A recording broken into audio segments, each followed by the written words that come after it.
தமிழ்நாட்டிலேயே கஷ்டமான மலை. நிறைய பேர் ஏற முடியாம திரும்பிடுறாங்க.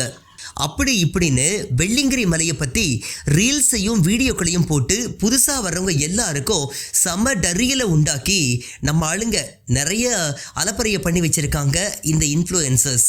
இப்படி தான் ஃபஸ்ட் டைம் போயிட்டு வந்தவங்க எல்லாருமே நினச்சிட்டு இருப்பீங்க. ஆனால் நிதானமும் பொறுமையும் இருந்தால் தைரியமாக வெள்ளியங்கிரி மலைக்கு போயிட்டு நம்மளால் வர முடியும். ஒவ்வொரு வருஷமும் பிப்ரவரி 1ஆம் தேதி வெள்ளியங்கிரி மலை ஏறுறதுக்கு அனுமதி கொடுக்குறாங்க. நாம் 3ஆம் தேதியே ஏறி ஐயனை பார்க்கறதுக்கு முடிவு பண்ணிட்டோம். நம்ம மனசெல்லாம் குடியிருக்கிற சிவபெருமான் வாடா தங்கமே அப்படின்னு நம்மளை இன்வைட் பண்ணிட்டாருன்னா நாம் நிச்சயமாக அசால்ட்டாக போயிட்டு வரலாம். அதனால தான் இவ்வளோ கஷ்டப்பட்டேன்னு சொல்கிறவங்க கூட அடுத்தடுத்த வருஷமும் வெள்ளியங்கிரி மலையை தேடி வந்துட்டு போகிறாங்க. சரி, வெள்ளியங்கிரி மலையை பற்றி பார்த்தோன்னா கன்னியாகுமரியில் ஆரம்பித்து குஜராத் வரைக்கும் 1500 கிலோமீட்டர் நீளத்துக்கு பறந்து விரிஞ்சு கிடக்கிற மேற்கு தொடர்ச்சி மலைக்கே ஒரு பெருமையாக அமைஞ்சிருக்குன்னா அது சத்தியமான உண்மை. நம்ம கோயம்புத்தூர்லேருந்து கிட்டத்தட்ட 40 கிலோமீட்டர் தூரத்தில் இருக்கிற பூண்டி அடிவாரத்திலிருந்து இந்த மலையேற்றம் ஆரம்பிக்குது. அடிவாரத்தில் இருக்கிற வெள்ளியங்கிரி ஆண்டவர் கோவிலை தரிசனம் பண்ணிக்கிட்டு மலை ஏறுறதுக்கு நாம் ஆரம்பிக்கலாம். இருட்டுறதுக்குள்ளே போயிட்டோன்னா அடிவாரத்தில் அன்னதானம் கிடைக்கும், அருமையாக சாப்பிட்டுக்கலாம். ஒரு சில வருஷத்துக்கு முன்னாடி வரைக்கும் இந்த வெள்ளியங்கிரி அடிவாரத்தில் ஏராளமான மடங்களில் அன்னதானம் போடுவாங்க. மலையேறிட்டு வந்து ருசிச்சு சாப்பிட்றதுங்கிறது அலாதியான அனுபவம் தான் இல்லையா? ஆனால் இப்போ சென்னை சில்க்ஸ் 3 வேளையும் அன்னதானம் போடுறாங்க. சாப்பிட்டு கூட மலையேறலாம். மலையேறதுக்கு முன்னாடி சில விஷயங்களை நாம் தவறாமல் கவனிக்க வேண்டியிருக்கு. அதாகப்பட்டது, வெள்ளியங்கிரி மலை மேலே 24 மணி நேரமும் ஆண்டவரை தரிசனம் பண்ண முடியும். அதுக்காக நிறைய பேர் நைட் டைமில் மலையேறினா ரொம்ப ஈஸியாக இருக்கும். ஏன்னா வெயிலுக்கு முன்னாடி சாமி கும்பிட்டுட்டு கீழேயே வந்துடலாம் அப்படின்ட்டு தான் ஏறுறாங்க. அதுவும் நல்ல விஷயம்தான். நடக்கிற வழிபாதையை மட்டும் டார்ச் வெளிச்சத்தில் பார்த்துக்கிட்டே மலையேறலாம். நைட்டு மலையேறுறவங்க ஞாபகம் வச்சுக்க வேண்டிய முக்கியமான விஷயங்கள் 2 இருக்குது. ஒன்று, நிச்சயமாக ஒரு டார்ச் லைட் நம்ம கையில் வச்சுக்கணும். மொபைல் ஃபோன் டார்ச்சை நம்பி நம்ம போனோன்னா சார்ஜ் தீர்ந்து போச்சுன்னா சிக்கலாயிடும். இன்னொன்று, நடுராத்திரியில் 5ஆவது மலையை தாண்டி போகிறோன்னா குளிர் வேற லெவலில் இருக்கும். அதுவும் 7ஆவது மலையில் சொல்லவே வேண்டாம், நடுநடுங்க வச்சிடும். அதனால் அதையும் கவனத்தில் வச்சுக்கணும். சரி, டார்ச் லைட் எடுத்துட்டு அடிவார வெள்ளியங்கிரி ஆண்டவரை கும்பிட்டு முடிச்சுட்டு பாட்டிலில் தண்ணியை வாங்கிட்டு வந்தோன்னா நம்ம பேக் மட்டும் இல்லை, ட்ரெஸ்ஸில் என்ன வச்சுருக்கோன்னு செக் பண்ணிட்டு தான் விடுவாங்க. அதனால் பிளாஸ்டிக் பாட்டில், பிளாஸ்டிக் சுற்றின பிஸ்கட், ஸ்நாக்ஸ் இது மாதிரி எந்த ஒரு பொருட்கள் வச்சுருந்தாலும் அதை சாதாரண பேப்பருக்கு நம்ம மாற்றி ஆகணும். அப்புறம் பீடி, சிகரெட், புகையிலை இந்த மாதிரியான பொருட்களுக்கு 100க்கு 200% அனுமதி கிடையாது. அப்புறம் செக்கிங்கை முடிச்சுட்டு ட்ரெக்கிங்கை ஸ்டார்ட் பண்ணோன்னா மலையேறுறதுல ஆரம்பமே செம்மையாக இருக்கும். ஒவ்வொரு படியும் 3/4 அடி உசரத்துக்கு கல்லை வச்சு கட்டியிருக்காங்க. முழங்கால் உயரத்துக்கு தக்கி முக்கி தூக்கி வச்சு ஏறுறது சிறப்பாக தான் இருக்கும். அதுவும் நல்ல விஷயம்தான். சரி, நிறைய சின்ன பசங்க அசால்ட்டாக ஏறி போகிறாங்க. 40+ இருக்கிறவங்க, அப்புறம் ஃபிசிக்கல் ஆக்டிவிட்டியே இல்லாமல் இருக்கிறவங்க எல்லாம் திணறித்தான் போகிறாங்க. சும்மா ஒரு 200 படி ஏறினதுமே அப்பா அம்மா அப்படின்னு சொல்லிட்டு மூச்சு முட்டை நின்று இன்னும் எவ்வளோ தூரங்க அப்படின்னு கேட்க ஆரம்பிச்சிடுறாங்க. முதல்ல ஒரு விஷயத்தை நம்ம கவனிக்கணும். இந்த வெள்ளியங்கிரி மலையை 5 மணி நேரத்தில் ஏறி இறங்குறவங்களும் இருக்காங்க, நாள் முழுக்க ஏறுறவங்களும் இருக்கிறாங்க. அதனால வெள்ளியங்கிரிக்கு மலைக்கு வந்து ஏற ஆரம்பிச்சதுமே டைமையும் தூரத்தையும் மறந்துட்டு மனசெல்லாம் எல்லாம் வல்ல அந்த சிவபெருமான மனசில் வச்சுக்கிட்டு திவ்யமாக மலை ஏறணும். அப்போ தான் கஷ்டங்கிறது தெரியவே தெரியாது.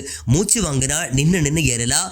குட்டி குழந்தைங்க, வயசானவங்க எல்லாரும் கூட வெள்ளியங்கிரி மலை ஏறுறதை பார்க்கும்போது நமக்கு ஒரு பாசிட்டிவான வைப்பு கிடைக்கும்.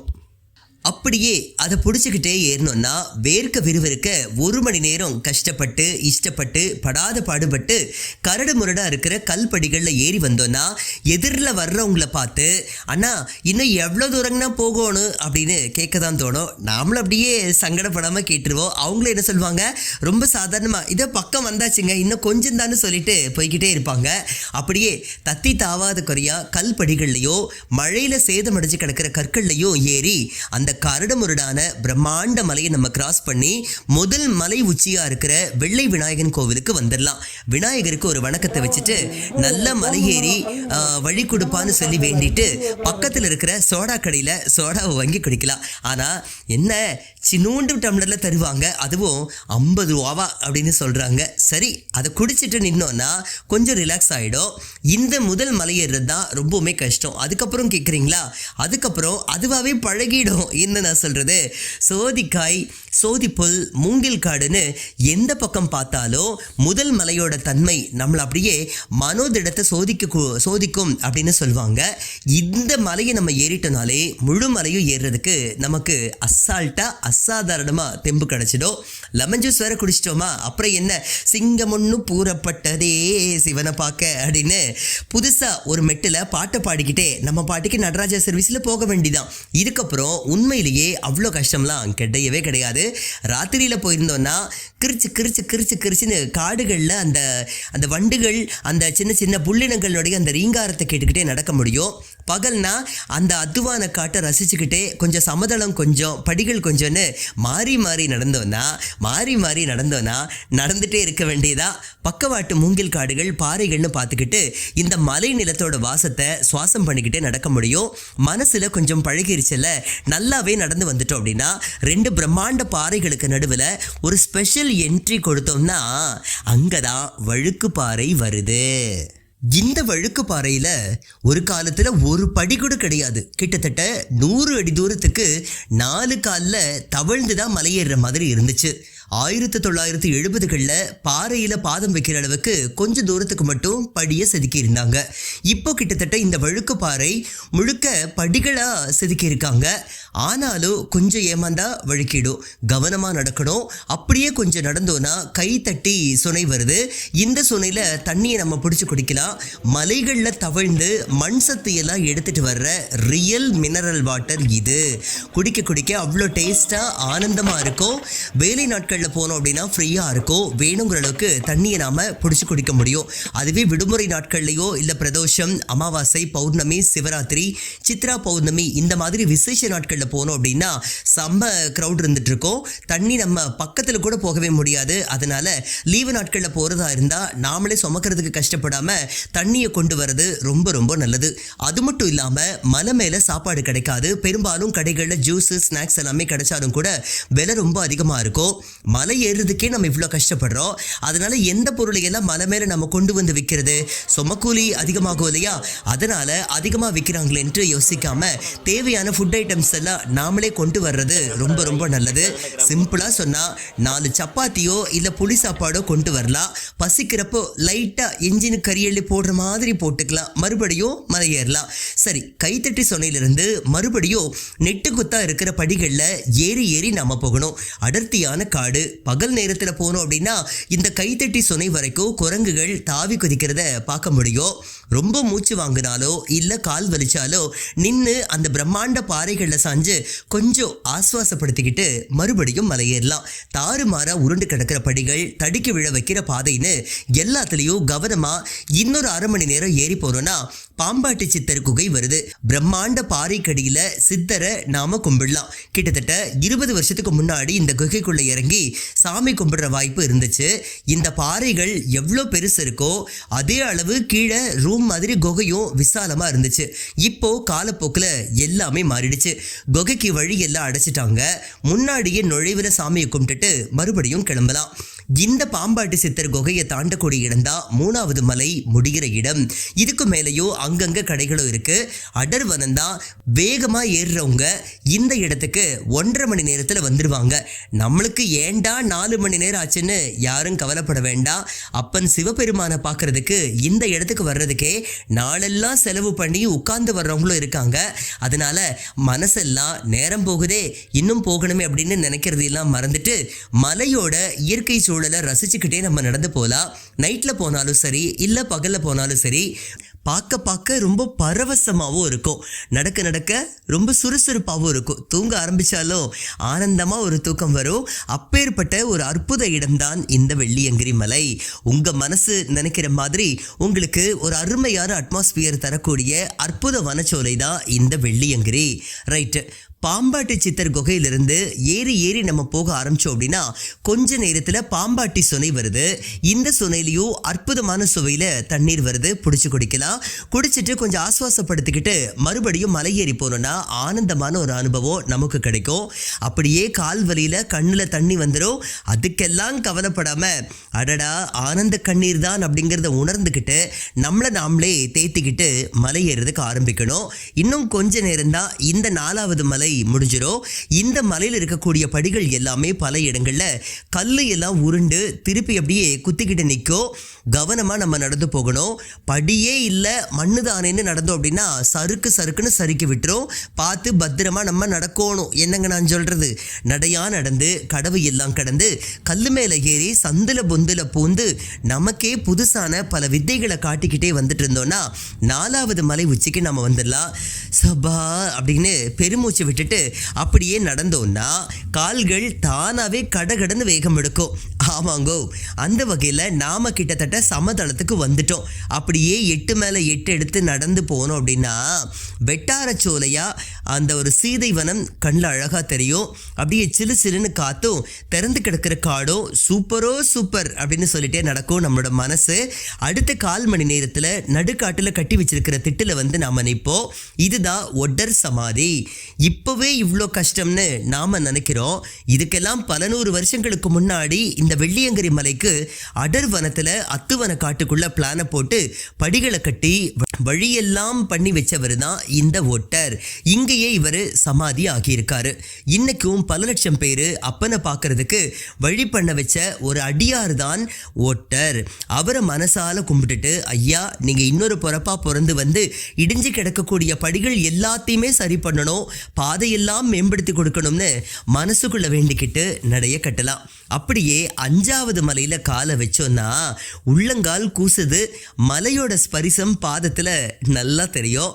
நடந்த நடைக்கு இது கூட இல்லைன்னா எப்படின்னு நினச்சிக்கிட்டு அந்த சீதவனத்தை தாண்டி வழிபாதையில் அப்படியே நம்ம நடந்தோம்னா நம்ம யாத்திரையில் முதல் தரிசனம் தர்றாரு வெள்ளியங்கிரி மலையாண்டவர். ஆமாங்கோ, 5வது மலையில் நின்று பார்த்தா கிரிமலையானா 7வது மலையை பார்க்கலாம்.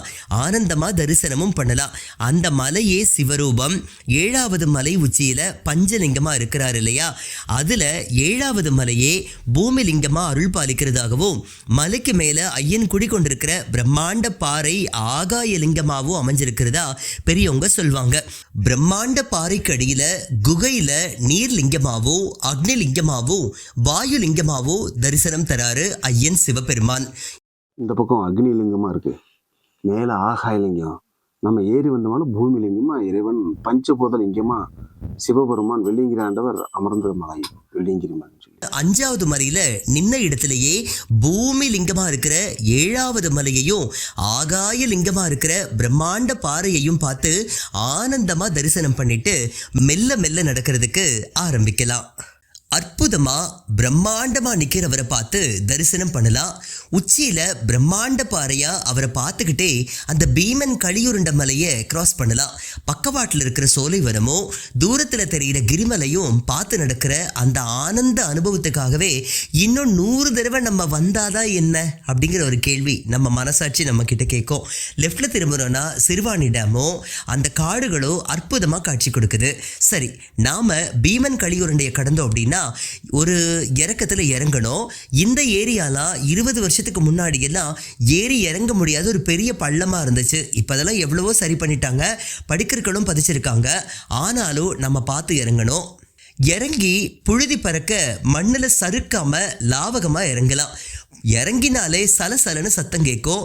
ஏன்னா ஆண்டி சொன்னையில் தண்ணி விழுற அந்த சத்தம் நமக்கு கேட்கலன்னா தண்ணி கம்மியாக தான் விழுது அப்படின்னு அர்த்தம். சரி, இறங்கி ஆண்டி சொன்ன பக்கம் போகிறதுக்குள்ள அந்த காட்டோட ஸ்மெல்லை மிஞ்சி நம்ம ஆளுக உச்சா போய் வர்ற அந்த ஸ்மெல்லு தான் ஏண்டா இப்படி பண்ணுறீங்கன்னு ஒரு கேள்வியை கேட்க வைக்கும். சரி, ஆண்டி சொன்னைக்கு வந்து ஜிலு ஜிலுன்னு இருக்கிற அந்த அற்புத சொனை நீரில் குளிக்க முடியும். கூட்டம் இல்லாத நாளில் போனோன்னா அது அற்புத சொன நீராக இருக்கும். கூட்டத்தில் போனோம் அப்படின்னா கந்தரகோலம் பண்ணி வச்சுருப்பாங்க. நம்ம அந்த கால் கூட அங்கே வைக்க முடியாது, அந்தளவுக்கு இருக்கும். குளிரில் பல்லெல்லாம் அப்படியே சும்மா பட அப்படின்னு சொல்லிட்டு நடுங்கும். அந்த ஆண்டி சொன்னையில் ஒரு அற்புதமான ஒரு குளியில் போட்டு ரெஃப்ரெஷ் ஆகிக்கலாம். குளிக்கும்போது கழட்டுற உள்ளாடையெல்லாம் அங்கங்கே வீசி அந்த ஏரியாவையே நாசக்கேடு பண்ணி வச்சுருக்காங்க நம்ம ஆளுங்க. குளிச்சுட்டு உள்ளாடையை கழட்டி காய போட்டாங்க அப்படின்னா 7வது மலை ஏறி சாமி கும்பிட்டுட்டு திரும்பி வரும்போது மறக்காமல் அதை எடுத்துகிட்டு வரணும். சிவபெருமானை கும்பிட போயிட்டு அவர் குடியிருக்கிற இடத்த நார வச்சுட்டு வரலாமா? அது பண்ணக்கூடாது. ஆனாலும் நம்ம ஆளுங்க பண்ணுறாங்க. திருந்திட்டாங்கன்னா கொஞ்சம் நல்லது. அடுத்தபடியாக குளிச்சுட்டு ஃப்ரெஷ்ஷாக நடக்க ஆரம்பித்தோன்னா ஒரு 200 மீட்ரு தூரம் சமதளமாக தான் இருக்குது. இந்த இடத்துல ஒரு சுக்கு காப்பி கடை இருக்கும். ஆண்டி சொன்னியில் ஜிலு ஜிலுன்னு தண்ணியில் குளிச்சுட்டு சரி குளிச்சுட்டு ஃப்ரெஷ்ஷாக நடக்க ஆரம்பித்தோன்னா ஒரு 200 மீட்டர் தூரம் சமதளம் தான். அந்த இடத்துல ஒரு சுக்கு காஃபி கடை இருக்கும். ஆண்டி சொன்னையில் ஜிலு ஜிலுன்னு தண்ணியில் குளிச்சுட்டு வெடக்கு அப்படியே அப்படின்னு சொல்லிட்டு நடுங்கிட்டு வந்து நின்னோன்னா சுக்கு காஃபி கடையில் அப்படியே மணக்க நல்ல காரசாரமாக ஒரு சுக்கு காஃபியை குடித்தோன்னா வேற லெவல் இதமாக இருக்குன்ட்டு தான் நம்ம மனசே சொல்லும். சரி குடிச்சிட்டு கிளம்புனதுக்கு அப்புறம் தான் நாக்கு சுற்றுச்சு அப்படின்னு கூட நமக்கு தெரியும். இது ஒரு ஃபீலாக தான் இருக்குன்னு நினச்சிக்கிட்டே நடைய கட்ட வேண்டியதான். சமதளம் முடிகிற இடத்துல 2 பிரம்மாண்ட பாறைகள் 7வது மலைக்கு என்ட்ரன்ஸ் மாதிரி அமைஞ்சிருக்கும். பார்த்தீங்கன்னா சூப்பராக இருக்கும். பக்கவாட்டில் தான் அர்ஜுனன் தபசுன்னு சொல்லக்கூடிய பிரம்மாண்டமான குகை இருக்குது. கிட்டத்தட்ட 100 பேர் உள்ள தங்கக்கூடிய அளவுக்கு பெரிய குகை இருக்கிறதா சொல்கிறாங்க. ஆனால் இப்போ சமீபத்தில் டேஞ்சரான ஏரியான்னு சொல்லிட்டு யாருமே போகிறதில்ல. சரி அந்த இடத்த கிராஸ் பண்ணி தான் தோன்றி விநாயகருக்கு ஒரு கும்பிடு போட்டுட்டு 7வது மலையில் ஏறலாம். பார்க்க பழனிமலை மாதிரி இருக்குன்னு ஏற ஆரம்பிச்சாதான் தெரியும் அதோட அமைப்பில் அது 10 பழனிமலை ஒசரத்துக்கு சமம் அப்படின்னு. மழை பெஞ்சு வழியெல்லாம் மாறி போயிருக்கு. 10-20 வருஷத்துக்கு முன்னாடி அம்சமாக வழி அமைச்சிருப்பாங்க. இப்போ இந்த மலை முழுக்க வழியெல்லாம் பாறைகள் உருண்டு கிடக்கும். காலில் மட்டும் ஏற முடியாது. கையிலையும் கால்லையுமா 4 காலில் தவழாத குறையாத நம்ம ஏற முடியுது. இந்த மலையில் இருட்டில் ஏறுறது தான் ஈஸின்னு சொல்லுவாங்க. பகல் வந்துருச்சுன்னா வெயில் பொழந்து எடுத்துரும், கால் சுடும், உடம்பு சுடும். ஏன் வியர்வை ஆற ஓடிக்கிட்டு இருக்கும். அதனால 7வது மலையில் ஏறி உச்சியில் ஐயனை தரிசனம் பண்ணிட்டு சாவகாசமாக பலகார மேடையில் உட்காந்துட்டு சூரியோதயம் பார்க்கறதுக்கு எல்லாருமே விரும்புகிறாங்க. நாமளும் கிட்டத்தட்ட 1.5 மணி நேரம் தவழாத குறையா தத்தி தாவி ஏறி அந்த தோரண பாறையை தொடலான்னு பார்த்தா ஆகாய லிங்கமாக இருக்கிற ஐயன் வெள்ளியங்கிரி ஆண்டவர் ஆகாயத்தில் தான் இருக்கிறாரோன்னு நினைக்கிற கூடிய அளவுக்கு தூரம் குறையவே மாட்டேங்குது.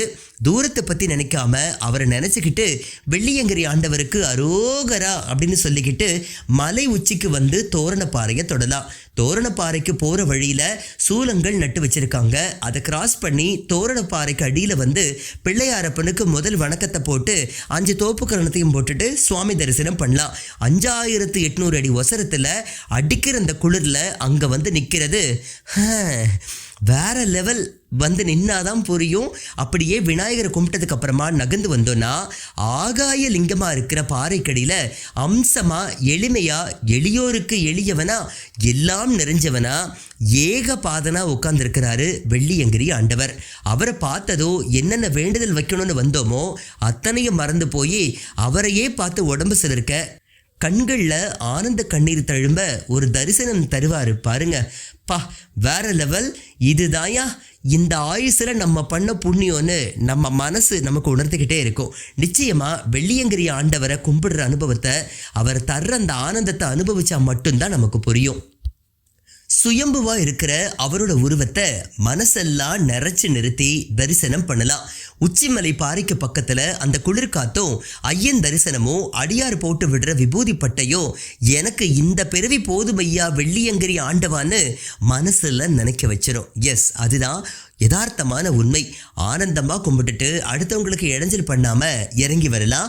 இந்த வெள்ளியங்கிரி ஆண்டவர் 4 யுகங்களும் கடந்து இங்கே அருள் பாலிச்சிட்டு இருக்கிறாரு. கலியுகத்தில் காமதேனுவால் கும்பிடப்பட்டு மக்கள் தொடர்ச்சியாக கும்பிட்டுட்டு வர்றாங்க.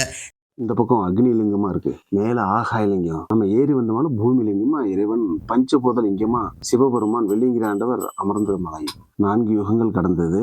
இப்போ கலியுக காலத்தில் இப்போ காமதேனு பசு மூலியமாக எல்லாருக்கும் தெரிய வந்து எல்லாரும் தரிசனம் பண்ண ஆரம்பிச்சுக்கிட்டு இருக்கோம். நம்ம எல்லாரும் பஞ்சபூதமாக இருக்காங்க. நீங்கள் வெளியிலாம் போடுறது அண்ணாமலையில் திருவண்ணாமலை போனீங்கன்னா நெருப்பு மட்டும்தான் பார்க்கணும். நடராஜரை பார்க்கணும்னா அங்கே சிதம்பரம் போகணும். தனித்தனியாக தான் இருக்கும். இங்கே வந்து பஞ்சபூதமும் இங்கே இங்கேயே இருக்காங்க. வாயுலிங்கம், நீர்லிங்கம், அது அது அதுக்குள்ள நீர் சுரந்துருக்கும். நீர் சுரந்திருக்கு. காமதன் பசுடைய கால் தடம் வச்சது அந்த அதான் நீர்லிங்கமாக இருக்குது. அதுக்குள்ளே நீர் இருக்கும். அது நீர்லிங்கம். இது வந்து நெருப்பு, ஆகாயம், இங்கே பூமின்னு சொல்லிட்டு பஞ்சபூதமாக இருக்காங்க. வந்து வெள்ளை விநாயகர் இருக்கிறாங்க. அப்படியே வந்தீங்கன்னா பாம்பாட்டி சொன்னை, பாம்பாட்டி இருக்கும். பாம்பாட்டி குகைன்னு இருக்குங்களா, அது இருக்குது. அப்படியே மேலே வந்தோம் அப்படின்னா கைதட்டி சொன்னின்னு அழைக்கப்படுறது. அந்த அதிக காலத்துலலாம் கை தட்டினாலே அந்த சொன்னையில் தண்ணி வருமா. அந்த அளவுக்கு பக்தி உணர்வு அப்படி இருந்தது எல்லாருடைய. இது கை தட்டினாலும் தண்ணி வரும் அந்த குகையில், அந்த மாதிரிலாம் இருந்துச்சாமா. அதுக்கப்புறம் 4வது வந்து சீதேவனன்னு சொல்கிறாங்க அந்த இது. 5வது ஒட்டன் சமாதி. இந்த பாதையெல்லாம் வடிவமைத்து கொடுத்தவர் வந்து ஒட்டன் அப்படிங்கிற ஒருத்தர் பண்ணி கொடுத்தாரு. அவர் பேர் நினைவாக அந்த இடத்துல அது இப்போ இருக்குது.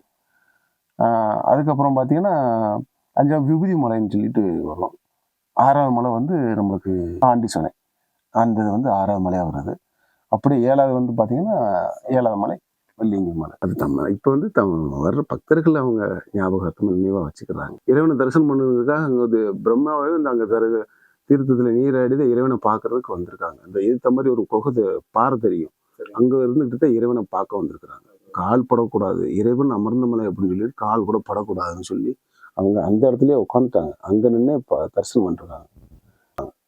இப்போ கலிகாலத்துல தான் மனிதர்கள் மேலே வந்து தரிசனம் பண்ணுற மாதிரி காமத்தின் பசு மூலியமா அமைஞ்சிருக்கு நம்மளுக்கு. ஆமாம் பிப்ரவரி 1 இருந்து மே 31 வரைக்கும் இங்கேயே இருந்து பூஜை இதுக்கெல்லாம் பண்ணி இங்கேயே இருந்துட்டு சேவை செய்துட்டு தான் வந்திருக்கிறோம். எல்லாம் சேவை செஞ்சுட்டு அதுக்கப்புறம் தான் எல்லாமே அமைச்சு கொடுக்குறது கோயம்புத்தூர் ஸ்ரீதேவி டெக்ஸ்டைல்ஸ் சிவா அண்ணா தான் எல்லாமே பண்ணுறாங்க. காணிக்கை எதுவுமே வாங்குறது எல்லாமே சிவகணேஷ் அண்ணா எல்லாமே பண்ணுறாங்க. அவங்க பண்ணுறதுனால எந்த ஒரு இதுவும் இங்கே காணிக்கையோ உண்டியோ எதுவுமே இங்கே வாங்குறது கிடையாது. நாமளும் கும்பிட்டது சந்தோஷம்னு நினச்சிக்கிட்டு திரும்ப இறங்குறதுக்கு ஆரம்பிக்கலாம். 7வது மலையில் இறங்கும் போது புழுதி மண்ணில் கால் சறுக்கும். கவனமாக இறங்கணும். பொறுமையாக போன வழியிலேயே ஐயனை கும்பிட்ட அந்த வைப்பில் அப்படியே நடந்து வந்தோன்னா கிட்டத்தட்ட 3லிருந்து 4 மணி நேரத்துக்குள்ள கீழே வரலாம்.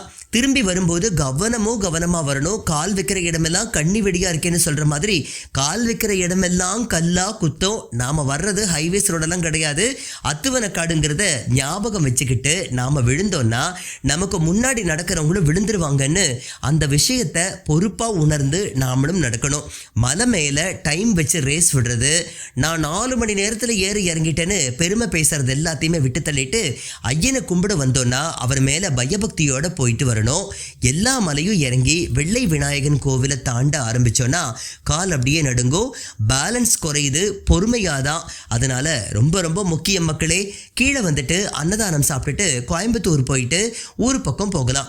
வெள்ளியங்கிரி மலை மே மாதம் 31ஆம் தேதி வரைக்கும் ஏறலாம். புதுசாக வர்றவங்க வயசானவங்க அதிகாலையில் 4 மணிக்கு மலை ஏறலாம்.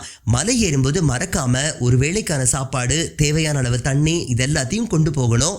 நிறைய சாப்பிட்டுட்டு போனோன்னா ஏற முடியாது, பசியோட போனாலும் ஏற முடியாது. அதனால இவ்வளோ ஸ்லோவாக போனால் வேலைக்காகாதுன்னு ஏகப்பட்ட கருத்துக்கள்லாம் சொல்லுவாங்க. அதனால அளவாக சாப்பிட்டு மலை ஏறுறது நல்லது. ஒருவேளை சாப்பாடாவது கையில் கொண்டு போனோன்னா நல்லதுங்கிறத மறுபடியும் மனசில் வச்சுக்கணும். அப்புறம் இன்னொரு முக்கியமான விஷயம் என்னன்னா, வெள்ளியங்கிரி மலைப்படிகளை எல்லாம் சீரமைச்சு வழிபாதைகளை நல்லா அமைக்கணுங்கிற கோரிக்கையை நாம் தொடர்ச்சியாக சொல்லிட்டு வரோம். அது நம்மளோட கோரிக்கை மட்டும் இல்லை, எல்லா பக்தர்களோட கோரிக்கையாகவும் இருந்துட்டு இருக்கு. வெள்ளியங்கிரி மலை ஏற்றமே கஷ்டமாக இருக்கிறப்போ இந்த படிகள் சிதிலமடைஞ்சு கிடக்கிறதும் வழிபாதை மோசமாக இருக்கிறதும் மலையேற்றத்தை இன்னும் கஷ்டமாக்கிறது. நிறைய பேர் இயற்கையை கெடுக்கக்கூடாது அப்படி இப்படி நல்லா சொல்கிறாங்க.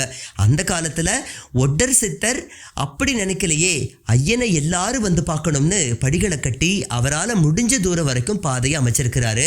இப்போதைய காலகட்டத்தில் வடநாட்டில் இமயமலையில் இருக்கிற கேதார்நாத், அம்ரநாத் மாதிரி ரொம்ப கஷ்டமான மலைகள்லையே பாதை அமைச்சு வழிகள்லாம் ஏற்படுத்தி குதிரை பாதைகள் அமைச்சு ஹெலிபேடெல்லாம் போட்டிருக்காங்க. சீதை வனத்தில் டெம்பரவரி மெடிக்கல் கேம்பும் போடுறாங்க. அதை இன்னும் 2-3 இடத்துல பண்ணால் நல்லா இருக்கும் அப்படிங்கிறதும் ஒரு கோரிக்கை வந்துட்டு இருக்கு. சுனைகளில் வெறும் ட்ரம் வச்சிருக்காங்க, அதையெல்லாம் கரெக்ட் பண்ணி வர்றவங்களுக்கு தண்ணி கிடைக்க செய்யணும்.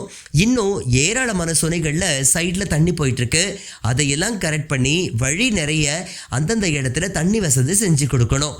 பக்தர்கள் மலையேற அனுமதிச்சுட்டு அவங்க எந்த வசதியுமே இல்லாமல் கஷ்டப்பட்டு ஏறி இறங்குறத கீழே இருந்து பார்த்தா மட்டும் போதுமா, மலை மேலையும் கொஞ்சம் கவனம் செலுத்தணும். வழியெல்லாம் சோலார் லைட்டுகள், வாட்டர் லைன்னு ஏகப்பட்ட வசதிகள் பண்ணியிருக்காங்க. நம்ம வெள்ளியங்கிரி ஆண்டவரை தரிசிக்க எல்லாத்தையும் ஒரே நாளில் செய்ய முடியாது. குறைஞ்சபட்சம் படிகளை சீரமைச்சு பாதைகளை மறுசீரமைப்பு பண்ணலாம். சோலார் லைட் எல்லாம் போடலாம். மழை வரும்போதோ இல்லை முடியாதவங்க ரெஸ்ட் எடுக்கவோ சில இடங்கள்ல சீசன்ல தற்காலிகமான ஷெட்டுகள்லாம் அமைச்சு கொடுக்கலாம்.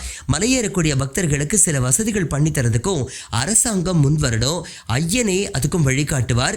எல்லாம் வல்ல அந்த வெள்ளியங்கிரி ஆண்டவருக்கு அரோகரா அப்படின்னு நாமளும் வேண்டிக்கலாம்.